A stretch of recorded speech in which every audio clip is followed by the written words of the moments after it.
하나님 말씀 함께 보도록 하겠습니다. 여호수아 24장 1절에서 18절까지 말씀입니다.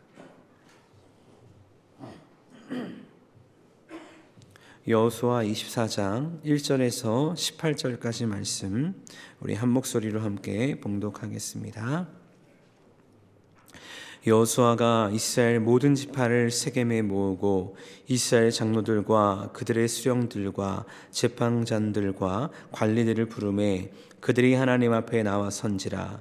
여호수아가 모든 백성에게 이르되 이스라엘의 하나님 여호와께서 이같이 말씀하시기를 옛적에 너희의 조상들 곧 아브라함의 아버지 나홀의 아버지 데라가 강 저쪽에 거주하여 다른 신들을 섬겼으나 내가 너희의 조상 아브라함을 강 저쪽에서 이끌어내어 가나안 온 땅에 두루 행하게 하고 그의 씨를 번성하게 하려고 그에게 이삭을 주었으며 이삭에게는 야곱과 에서를 주었고 에서에게는 세일산을 소유로 주었으나 야곱과 그의 자손들은 애굽으로 내려갔으므로 내가 모세와 아론을 보내었고 또 애굽의 재앙을 내렸나니 곧 내가 그들 가운데 행한 것과 같고 그 후에 너희를 인도하여 내었노라.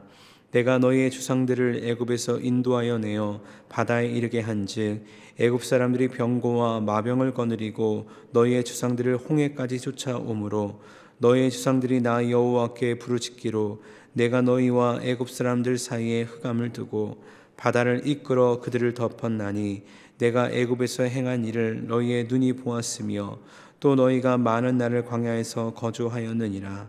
내가 또 너희를 인도하여 요단 저쪽에 거주하는 아모리 족속의 땅으로 들어가게 하며 그들이 너희와 싸우기로 내가 그들을 너희 손에 넘겨주매 너희가 그 땅을 점령하였고 나는 그들을 너희 앞에서 멸절시켰으며 또한 모압 왕 십볼의 아들 발락이 일어나 이스라엘과 싸우더니 사람을 보내어 부울의 아들 발람을 불러다가 너희를 저주하게 하려 하였으나 내가 발람을 위해 듣기를 원치 아니하였으므로 그가 오히려 너희를 축복하였고 나는 너희를 그의 손에서 건져내었으며 너희가 요단을 건너 여리고에 이른즉 여리고 주민들 곧 아모리 족속과 브리스 족속과 가나안 족속과 헷 족속과 기르가스 족속과 히위 족속과 여부스 족속이 너희와 싸우기로 내가 그들을 너희의 손에 넘겨 주었으며 내가 왕벌을 너희 앞에 보내어 그 아모리 족속의 두 왕을 너희 앞에서 쫓아내게 하였나니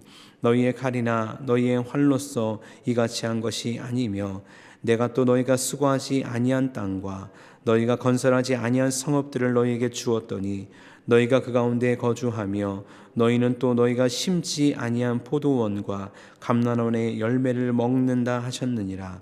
그러므로 이제는 여호와를 경외하며 온전함과 진실함으로 그를 섬기라.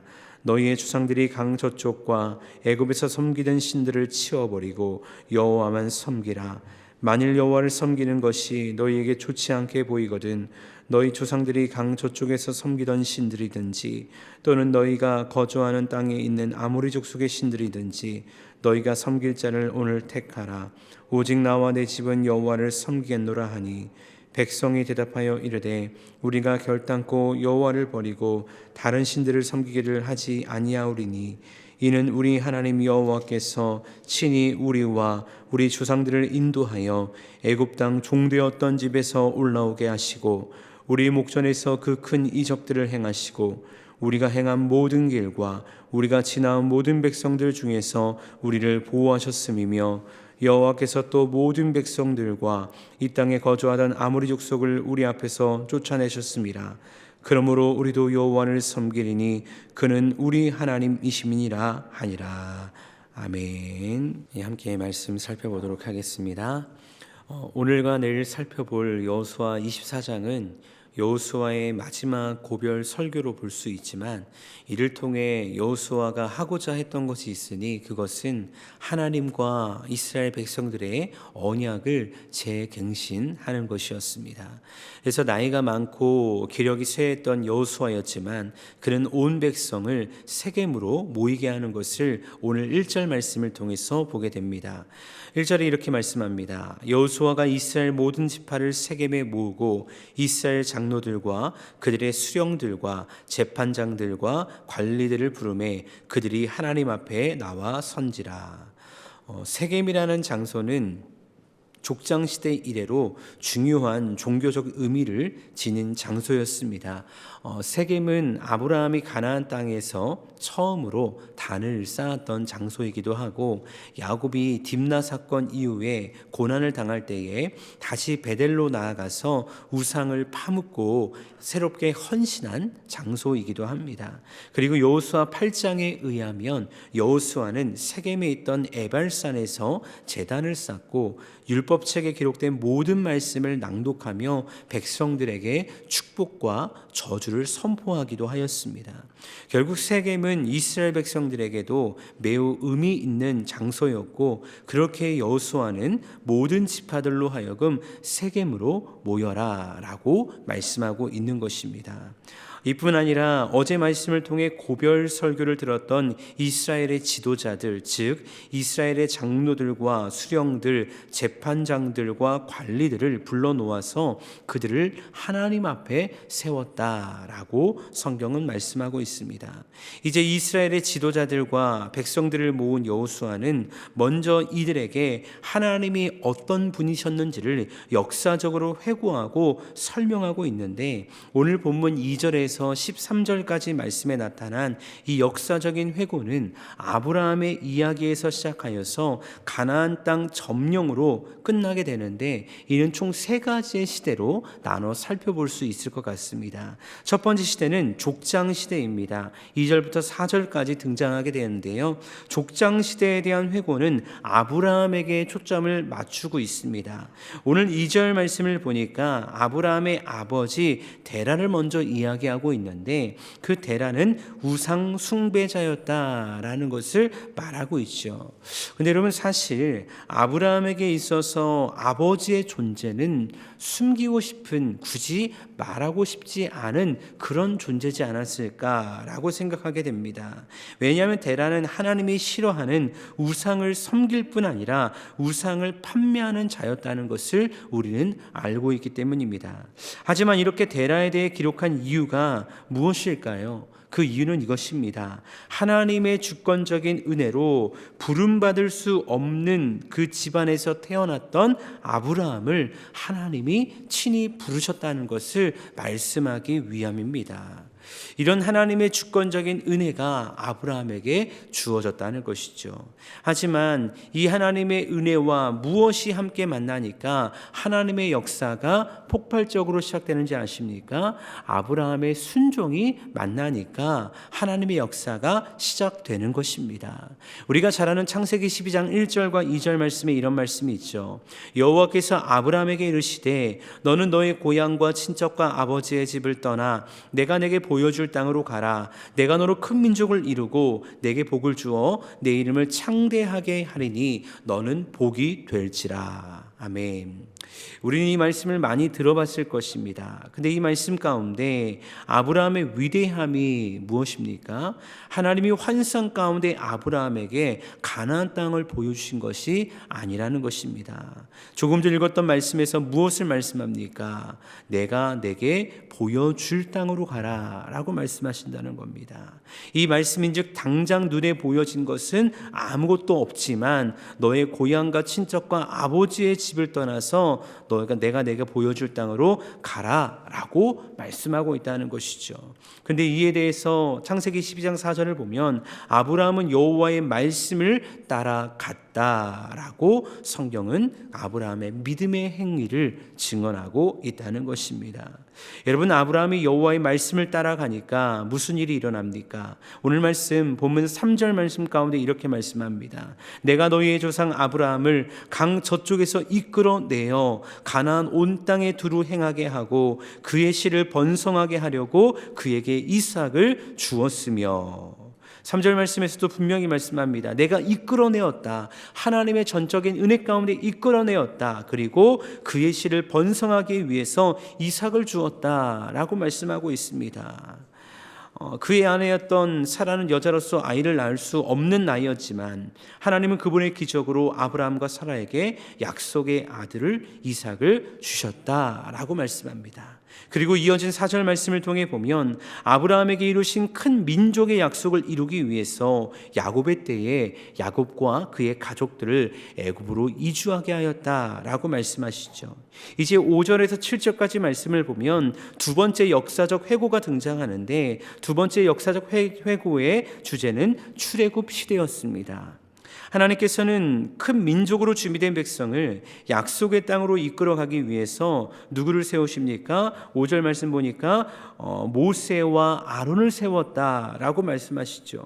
우리가 알다시피 하나님께서는 애굽에 10가지 재앙을 내림으로 바로를 항복하게 하시고 이스라엘 백성들을 출애굽하게 하셨다는 것입니다.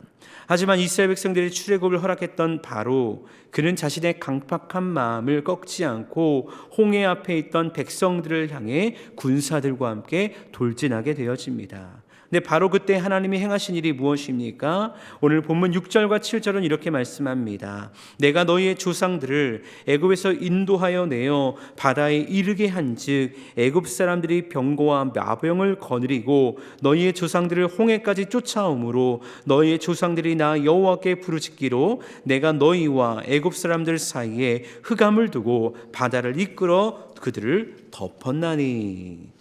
여러분, 홍해의 기적을 우리가 생각할 때 정말 하나님의 역사죠. 근데 홍해의 기적 가운데 우리가 잊지 말아야 할 몇 가지 키워드가 있다고 생각을 하는데, 그중 두 가지만 이야기한다면 첫 번째는 흑암과 빛이고요, 두 번째는요 마른 땅입니다. 앞에는 홍해바다, 뒤에는 애굽 군대입니다. 당시 이스라엘 백성들 장정만 60만 명, 여자와 아이까지 200만 명이 넘는 거대한 민족이 되었죠. 일단 하나님께서 강한 동풍으로 바닷물을 물러가게 하셨는데, 문제는 무엇입니까? 뒤에서 쳐들어오는 애굽 군대를 막지 못하면 뒤에서부터 서서히 공격을 당하며 이스라엘 백성들이 죽임을 당하게 된다는 것입니다. 그리고 창세 때부터 바다였던 바다의 지면은 아무리 바닷물이 물러갔을지라도 개버릴 것입니다. 그래서 하나님께서 역사하신 것이 있으니 그 방법 중 하나가 흑암과 빛이었다는 것이죠. 이스라엘이 있는 곳에는 빛의 역사가 나타나서 안전하게 홍해를 건널 수 있었지만, 애굽의 군대가 있는 곳에는 큰 흑암이 임하여 방향 감각을 잃을 뿐더러 전진하지 못하게 하셨다는 것입니다. 또한 하나님께서는 홍해 바다의 지면을 마른 땅이 되게 하셔서 그 땅을 하나님의 빛 가운데 안전하고도 신속하게 건너게 하셨다는 것을 우리가 말씀을 통해 보게 되어진다는 것이죠. 홍해 바다를 건넌 이후에는 어떻게 하셨습니까? 이들에게 수많은 우여곡절이 있었지만 전적인 하나님의 은혜로 광야 40년의 시간을 보내고 다시 한번 가나안 앞에 이스라엘 2세대가 서게 되어졌다는 것입니다. 그래서 이어진 8절에서 13절 말씀을 통해 세 번째 역사적 회고가 등장하게 되는데, 세 번째의 주제는 가나안 정복 시대입니다. 여호수아는 역사적 회고에 나타난 앞선 두 시대에 비해서요, 이 세 번째 시대인 가나안 정복 시대에 대한 내용을 좀 더 많은 지면을 통해 다루고 있는 것을 보게 되어집니다. 그 이유가 무엇이냐? 다른 것이 아닙니다. 지금 이 자리에서 세겜에서 말씀을 듣고 있는 사람들과 직접적으로 연관된 이야기가 가나안 정복 시대의 이야기이기 때문입니다. 사실 그렇지 않습니까? 우리가 때로 다른 사람 누군가의 간증을 들을 때도 야, 우리 하나님 살아계시구나 라고 우리 마음 가운데 느끼며 감사할 수 있지만, 더 은혜가 되고 감격이 되는 것은 내가 경험한, 내가 만난 하나님의 이야기가 더 감격이 되고 은혜가 된다는 것입니다. 이스라엘 백성들에게도 마찬가지입니다. 과거 역사하셨던 그 하나님의 은혜에도 감사하지만, 내가 경험했던 가나안 정복 전쟁 가운데 역사하셨던 그 하나님의 은혜는 듣기만 해도 그 마음의 웅장함과 감격과 은혜가 넘쳐나게 된다는 것이죠. 그렇게 여호수아는 가나안 정복 시대에 있었던 그 사건들을 이야기하는데, 오늘 말씀 가운데 특별히 세 가지의 사건을 이야기합니다. 8절에서는 요단 동편에서의 사건으로서, 즉 아모리 족속의 땅에 거하던 헤스본 왕 시온과 바산 왕 옥과의 싸움에서 승리하게 하신 사건을 말하고 있고요, 9절과 10절에서는 모압 왕 발락이 발람을 사주하여서 이스라엘을 저주하게 하지 않습니까? 근데 하나님께서 오히려 발람의 입술을 사용하셔서 사용하셔서 이스라엘을 축복하게 하셨던 그 사건을 말하고 있습니다. 그리고 11절에서는 이스라엘 백성들이 본격적으로 가나안 땅에 들어오게 되는데, 그곳에서 있었던 전쟁, 특별히 가나안의 7 족속과의 싸움 가운데 큰 승리를 주셨던 하나님의 승리를 선언하고 있는 것입니다. 이 승리를 선언하면서 여호수아는요 12절 말씀을 통해 이 승리가 어떻게 주어진 승리였는지를 이렇게 요약하며 말하고 있죠. 12절 말씀입니다. 내가 왕벌을 너희 앞에 보내어 그 아모리 족속의 2 왕을 너희 앞에서 쫓아내게 하였나니 너희의 칼이나 너희의 활로서 이같이 한 것이 아니며. 여기서 말하는 왕벌이 무엇일까라고 생각하게 되는데, 이 왕벌은 문자적인 의미가 아니라 하나님께서 대적들에게 주셨던 두려움을 상징하는 것입니다. 그러니까 이 말씀 가운데 왕벌을 보내셨다라고 말씀하시는데, 왕벌을 어떻게 보내셨다라고 말씀합니까? 너희 앞에 보내어 쫓아내게 하였다라고 말씀하고 있습니다. 하나님께서 이미 앞서 하나님의 천사를, 하나님의 기적을 보내셨다는 것입니다. 그래서 승리하게 하셨다는 것입니다. 그렇게 하나님께서 여호수아를 통해 분명히 말씀하는 게 있죠. 조금 전에 읽었던 12절 하반절에 너희의 칼이나 너희의 활로서 이같이 한 것이 아니며 라고 말씀하고 있습니다. 이런 관점에서 13절 말씀도 동일한 이야기를 하고 있는데요, 13절에서 이렇게 말씀하죠. 내가 또 너희가 수고하지 아니한 땅과 너희가 건설하지 아니한 성읍들을 너희에게 주었더니 너희가 그 가운데 거주하며 너희는 또 너희가 심지 아니한 포도원과 감난원의 열매를 먹는다 하셨느니라. 여러분, 땅을 경작하기 위해 수고하지도 않았습니다. 성읍을 세우기 위해 노력하고 건설하지도 않았습니다. 근데 이스라엘 백성들 지금 현재의 삶이 어떠합니까? 하나님의 은혜 가운데 하나님이 허락하신 가나안 땅에서 모든 것을 누리며 행복하게 살아가고 있다는 것입니다. 결국은 무엇입니까? 아브라함의 때부터 가나안 정복 때까지 모든 것이 섬세하게 역사하셨던 하나님의 은혜였고 하나님의 승리였다는 것입니다. 그렇게 역사적 회고를 마친 여호수아는 이제 백성들을 향해 결단을 촉구하며 이렇게 말하는 것입니다. 14절 말씀입니다. 그러므로 이제는 여호와를 경외하며 온전함과 진실함으로 그를 섬기라. 너희의 조상들이 강 저쪽과 애굽에서 섬기던 신들을 치워버리고 여호와만 섬기라. 여러분, 14절에서 말하는 그러므로 라는 것은 무엇을 의미하는 것일까요? 이런 것입니다. 앞서 이야기한 모든 역사가 너희를 위한 하나님의 은혜였음을 믿는다면 이제는 여호와를 경외하며 온전함과 진실함으로 그를 섬길 것을 결단하라 라는 믿음의 선포인 것입니다. 그렇다면 온전함과 진실함으로 여호와를 섬기는 것, 무엇으로 증명되어야 되는 겁니까? 이것입니다. 우상을 버리고 여호와만을 섬기는 것으로 증명되어야 한다는 것입니다. 내가 사랑했던 모든 것들을 내려놓는 믿음의 결단이 그들에게 있어야 한다는 것입니다. 그리고 여호수아는 모든 백성들 앞에 자신의 결단을 선언합니다. 백성들에게 결단한 것을 선언한 이후에 나는 이렇게 할 것이다 라고 지도자로서 선언하는 말씀이 15절 말씀인데 유명한 말씀이죠. 만일 여호와를 섬기는 것이 너희에게 좋지 않게 보이거든 너희 조상들이 강 저쪽에서 섬기던 신들이든지 또는 너희가 거주하는 땅에 있는 아모리 족속의 신들이든지 너희가 섬길 자를 오늘 택하라. 오직 나와 내 집은 여호와를 섬기겠노라 하니. 여호수아는 선언하는 것입니다. 나는 이렇게 할 것이다. 나는 이런 믿음을 가지고 끝까지 승리할 것이다. 나와 내 집은 오직 여호와를 섬길 것이다 라고 선언하는 것입니다. 그러자 여호수아의 결단을 들은 온 백성들도 자신들의 신앙 고백을 이렇게 드리지 않습니까? 16절에서 우리가 결단코 여호와를 버리고 다른 신들을 섬기기를 하지 아니하오리니 18절에서도 그러므로 우리도 여호와를 섬기리니 그는 우리 하나님이심이니라 라고 선언하며 나아가는 것입니다. 사랑하는 여러분, 이들이 이런 결단으로 나아가는 이유가 무엇입니까? 앞선 여호수아가 전했던 역사적 회고를 통해 이스라엘 백성 스스로가 이런 신, 이런 하나님 세상 어디에도 없다는 것을 깨닫고 경험했기 때문입니다. 그렇기 때문에 그 하나님 앞에서 하나님만을 섬기겠습니다, 하나님만을 사랑하겠습니다 라고 결단하며 나아가는 것입니다. 사랑하는 여러분, 근데 오늘 말씀을 묵상하면서 이런 생각을 하며 말씀을 마무리했으면 좋겠습니다. 오늘 우리의 삶 가운데 그러므로의 은혜가 지금 우리 가운데 있습니까? 그러므로는 무엇을 의미하는 것일까요? 앞서 이야기했듯 내가 사랑했던 세상의 모든 것을 내려놓을 수 있는 강력한 하나님의 은혜가 있기에 그 하나님 안에서 새로운 삶을 살아가겠다는 믿음의 결단이요, 믿음의 선포인 것인데, 이렇게 우리의 삶 가운데도 그러므로를 선포할 수 있는 하나님의 은혜가, 하나님의 사랑이 우리 안에 충만히 남아 있느냐는 것입니다.